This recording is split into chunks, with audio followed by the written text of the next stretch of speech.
a poster design. In the last part, we looked at bringing our image in and creating some text and some boxes and so forth. Now what we want to do is we want to make our poster design a little bit more dynamic, a little bit more interesting by manipulating our images and our text so that they stand out better and that there's a bit of a hierarchy of information occurring. So what I want to do first, I'm going to manipulate our picture, make it a little bit more interesting than what it is. First of all, what you want to do is you always want to duplicate your layers that you're working with. So I'm going to click here and I'm going to firstly name our layer. So safety man,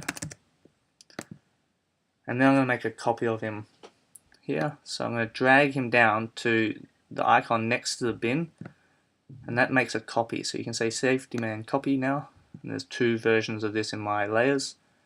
And then I'm going to make the safety man original one invisible by clicking on the eye to make it disappear. And then I'm going to make sure I'm clicking on the right layer when I'm going to manipulate this. It's really important that you clicked on the right layer. If you're not seeing certain editing happening while you're working, it probably means you're on the wrong layer. So what I want to do now is I want to make our character stand out a little bit more, maybe a little bit bigger and more interesting. So I want to change the size. So I'm going to go Control T. And now I'm going to make him a much bigger. Like this. Drag him out there. I might even go for something like put him on a bit of an angle. So that would be a bit more interesting. And even bigger. Maybe more of an angle. Might be interesting. Like that, yeah. And we're going to go much, much bigger, so I'm going to drag right out. And pull him down. Now he's a little bit more interesting and dynamic. You can still make out what he's doing. He's still symbolizing the stop feature here. But he's not kind of boring, sitting in the corner, rigid, straight up. It's a little bit more interesting here now. So I'm going to go and press enter when I'm happy with that.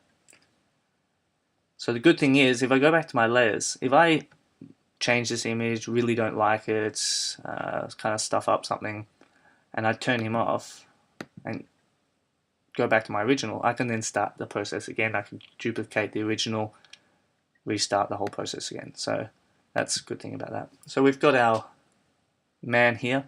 He's looking pretty interesting. What I can do is I can go also up to filters here, and I can select a bunch of different filters here that allows me to do different things. Now they're not all available at the moment on mine, but I could show you here what it looks like when I emboss him. If I change some of these filters here, adjusters here, you can see our original image is a little bit different and dynamic. That is sometimes a really nice thing to do when you're working with a photo that you've taken to make it look a little bit better, or not just a plain image. So I'm going to cancel that button because I don't want that. Feel free to play around with the filters, there's a lot of them, and see what you can come up with. What we want to do next is we want to make our text a little bit more interesting. Now it's really important that your text information is the most important thing that stands out, because that's the message you're trying to convey in your poster. So the stop, which is my slogan, that's my punchline, is not really that interesting at the moment. It's too small, it doesn't stand out at all. Our man is the kind of dominant feature right now, so we need to make the stop stand out. So I'm going to click on that. I'm going to go over to my type tool, and I'm going to select, making sure that I'm on the right layer when I do that. And I'm going to make it a bold. And then I'm going to click on my move tool, and I'm going to free transform, so Control T. We're going to make it much bigger, like that. I'm even going to maybe angle it so it's on an angle with our character here. So that's, we're going to go with that. When I'm happy with that, position wise and size and everything, I'm going to press enter, and it's going to fix that up. Now you can see I've made sure that I'm staying inside my margins area, because that is your safety area for printing purposes, so it's important to stay with that. Now I want to adjust my Think Safety First. That's not really standing out right now, so I'm going to click on that. I'm going to move it up here first, go over to my Type tool, and I'll click on there. Now what I want to do is I'm going to maybe run it down on the right hand side. So I'm going to put it as a centered, and I'm going to put each word onto a different line in my design. Now you can see that the last word there, first, disappeared. That's because inside the box it was the box wasn't big enough. And then I'm also going to make this box smaller, so it fits just around here, and I'm going to explain that why I do that.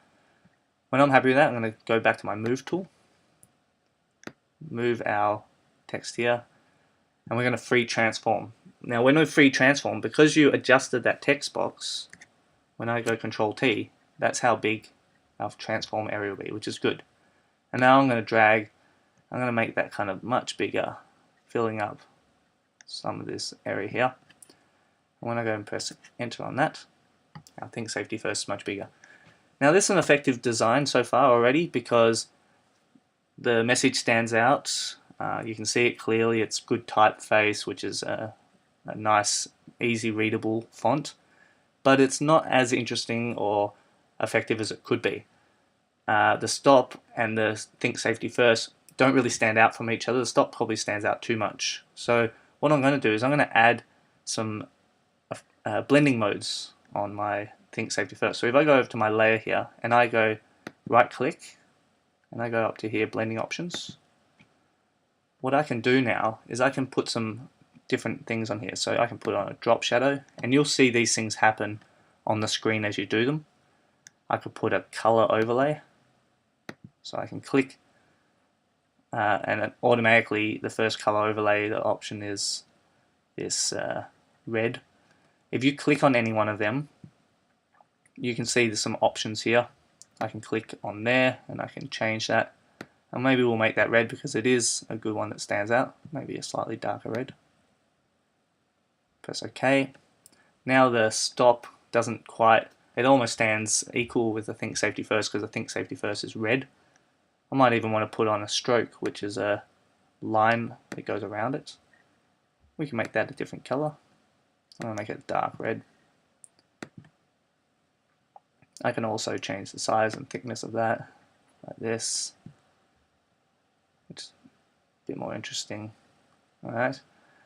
And when I'm happy with that, I then drag this box across. I'm going to go say OK. And now my text has got an edit on there. So they're just some things that you can play around with. I could even move these texts around, play around with the features like that as well. That's up to you. And there you go.